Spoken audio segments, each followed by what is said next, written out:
60 سال بعد واقعہ پیش آئے، اس پر میں تفصیلی گفتگو نہیں کر سکتا، وہ شاہ صاحب تشریف لائیں گے انشاءاللہ، وہ اس پر سیاح سے تبصرہ فرمائیں گے۔ تمام شیعہ سنی مورخین، تمام شیعہ سنی مورخین اس بات پر متفق ہیں کہ محرم کی 10ویں کو یہ جو کچھ آج ہو رہا ہے یہ واقعہ کربلا کے پورے 300 سال بعد شروع ہوا۔ ایک تو خود واقعہ کربلا رسول اللہ صلی اللہ علیہ وسلم سے 60 برس بعد یا 58 برس بعد تقریباً واقعہ خود رسول اللہ کے بعد ہو رہا، پھر اس واقعے کے ٹھیک 300 سال بعد ایک ایرانی النسل شیعہ معز الدولہ دیلمی بویح خاندان کا اپنی چالاکی، عیاری، مکاری، تقیہ، اس کی بنیاد پر وہ مسلمانوں کی حکومت میں گھسا، وزیر بنا۔ اس نے بغداد کے اندر سب سے پہلے جلال الدین سیوطی رحمۃ اللہ علیہ اور غالباً البدایہ والنہایہ والے بزرگوں نے 351 ہجری لکھا ہے، باقی تمام بزرگوں نے 352 ہجری میں معز الدولہ دیلمی رافضی شیعہ نے، ایرانی تھا، اس نے سب سے پہلے 10ویں محرم کو حکم جاری کیا کہ بازار بند کر دیے جائیں، نان بائی پکانا بند کر دیں۔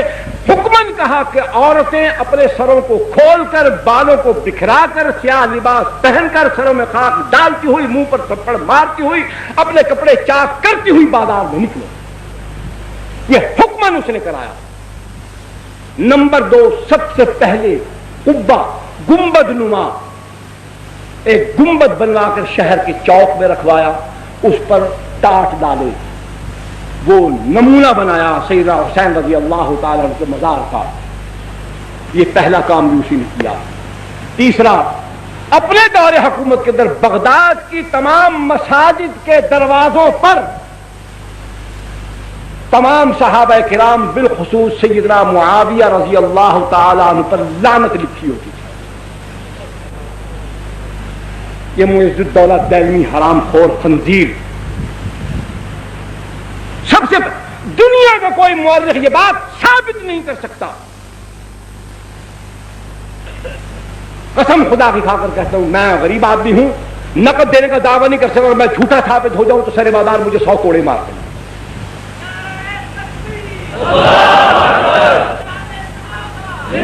سیدنا حسین رضی اللہ تعالی عنہ کی شہادت کے ٹھیک 300 سال بعد معز الدولہ دیلمی، نام یاد رکھیے، شیعہ تھا، مکاری سے وزیر اعظم بن گیا، بغداد پر قبضہ کر لیا، وہاں اس نے حکمن 10ویں محرم کو یہ کام شروع کروایا۔ عورتوں کو حکمن باہر بھیجا کہ سر کھولو، بال کھولو، سیاہ لباس پہنو، سینہ کوبی کرو، اپنے منہ پر تھپڑ مارو، سر میں راکھ ڈالو، نوح پانی کرو، واہ ویلا کرو۔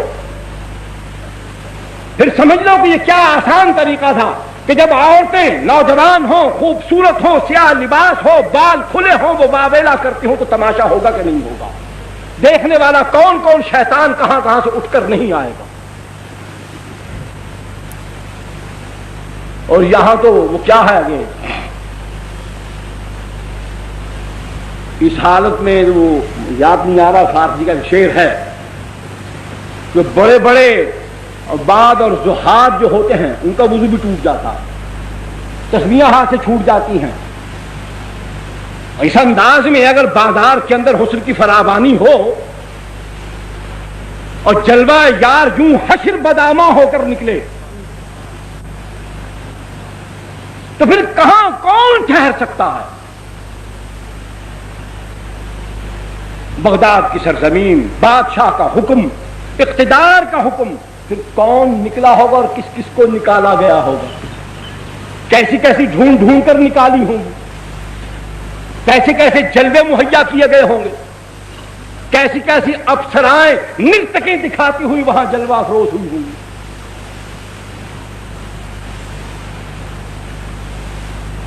دوسرا، ایران کے اندر قاچاریوں کی حکومت، ناصر الدین شاہ قاچار،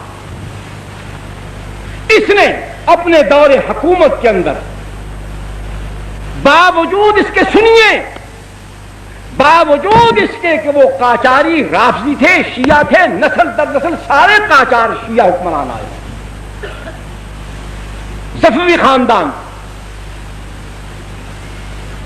انہوں نے بڑے ظلم کیے ایران کے اندر۔ حالانکہ یہ مسلمانوں کی مفتوحہ سرزمین ہے، سیدنا عمر بن الخطاب رضی اللہ تعالیٰ عنہ کے زمانے سے لے کر حضرت معاویہ بن ابی سفیان سب کہیے رضی اللہ تعالیٰ عنہ تک، یہ ایران کی سرزمین بار بار سر اٹھاتی رہی، اور اس کو اللہ کے پاک پیغمبر کے تربیت یافتہ دنیا کے سب سے اعلیٰ اور مہذب انسانوں نے اس کو جس طریقے سے اس کو رام کرنا چاہیے تھا، تہذیب سکھانی چاہیے تھی، اس کو سمجھایا، سکھایا، لتاڑا پتاڑا چٹھاڑا فتح کیا، دین سمجھایا۔ لیکن پھر وہاں رافضیت کیوں پھیل گئی؟ بالکل انہوں نے وہی عمل کیا جو عمل آج، میری طرف توجہ فرمائی، جو عمل آج پاکستان میں جاری ہے۔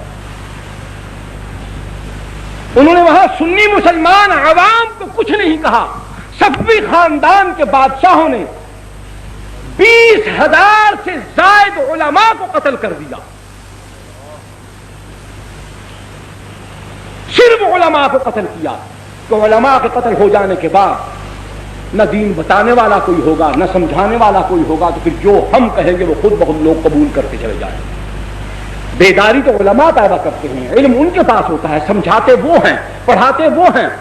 عقائد کی اصلاح ہو، اعمال کی اصلاح ہو، اخلاق کی اصلاح ہو، سیاسیات کا معاملہ ہو، اجتماعیات کا معاملہ ہو، جب بتانے والوں کو، سمجھانے والوں کو، سکھانے والوں کو، رہبری کرنے والوں کو، قیادت کرنے والوں کو، سیادت کرنے والوں کو، ان سب کو مٹا دیا گیا، جس طریقے سے پاکستان کے اندر احسان اللہ فاروقی کو شہید کر دیا گیا، علامہ احسان اللہ ظہیر کو شہید کر دیا گیا، فیض عالم صدیقی کو بھی قتل کر دیا گیا، مولانا سید منظور الحسن شاہ صاحب حمدانی رحمۃ اللہ علیہ، خیر بٹامی والے، ان کو شہید کر دیا گیا، مولانا حق نواز شہید رحمۃ اللہ علیہ کو شہید کر دیا گیا، ایثار القاسمی کو شہید کر دیا گیا، عبدالصمد آزاد لئیے والے کو شہید کر دیا گیا، مولوی محمد یوسف فیصل آبادی کو شہید کر دیا گیا۔ کتنے علماء شہید ہو چکے ہیں؟ سنی مسلمان نوجوان کام کرنے والے کارکن اس کے علاوہ 100 سے زائد وہ ہیں، خفیہ طریقے سے جن کو مارا گیا ہے وہ الگ ہے۔ جب اسی طریقے سے اہل سنت والجماعت کا طرز عمل یہی ہوگا جو آج ہمارا ہے، تو بالکل وہی صفوی خاندان والا عمل پاکستان میں شروع ہو چکا ہے۔ یہ بھی اس بات کی نشاندہی کرتا ہے کہ سنی سن ہو چکا ہے، اس کے اندر غیرت دینی مر چکی ہے، اس پر پھٹکار پڑ گئی ہے کہ صحابہ کے پر لعنت بھیجنے والے مردود ملعون لوگوں کے ساتھ تعلقات کی وجہ سے خدا نے اس کا ایمان سلب کر دیا، اس سے غیرت دینی چھین لی۔ قاجاری خاندان، صفوی خاندان نے ایران کے اندر اسی طرز عمل کے ساتھ رافضیت کو پھیلایا، حکمن وہاں جلوس نکلوائے۔ پھر اس کے بعد ہندوستان کی سرزمین پر زور و شور کیوں پیدا ہوا؟ کیا ہے؟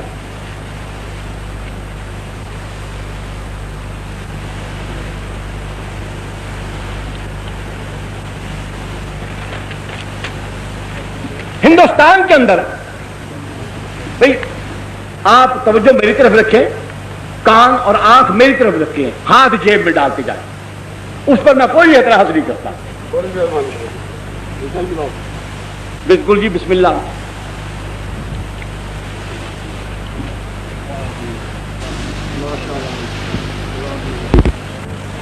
توجہ میری طرف رکھیں،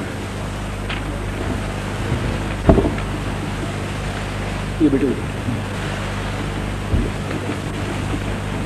ہندوستان میں اورنگزیب عالمگیر رحمت اللہ علیہ کے بعد لکھنؤ کے علاقے میں، اودھ کے علاقے میں، یہاں ایک گورنر تھا، نمائندہ تھا مغلیہ سلطنت کا۔ مغلیہ سلطنت کے اندر جب زوال آیا، کمزوری آئی، طوائف الملوکی پھیلی، ہر علاقے میں جہاں جہاں کوئی گورنر تھا وہ اپنے طور پر بادشاہ بن بیٹھا، القابات اپنے بنا لیے، اپنے علاقے کو، صوبے کو اس نے خود ایک سلطنت بنا لیا۔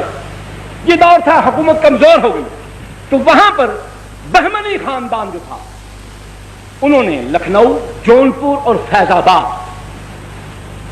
ان علاقوں کے اندر انتہائی سختی کے ساتھ، اپنی پوری قوت کے ساتھ، پوری قہرمانی کے ساتھ وہاں پر رافضیت کو فروغ دیا، جو آدمی محرم کے دنوں میں باہر نہیں نکلتا تھا، تعزیے کے جلوس میں شریک نہیں ہوتا تھا، اس کو سزا ملتی تھی۔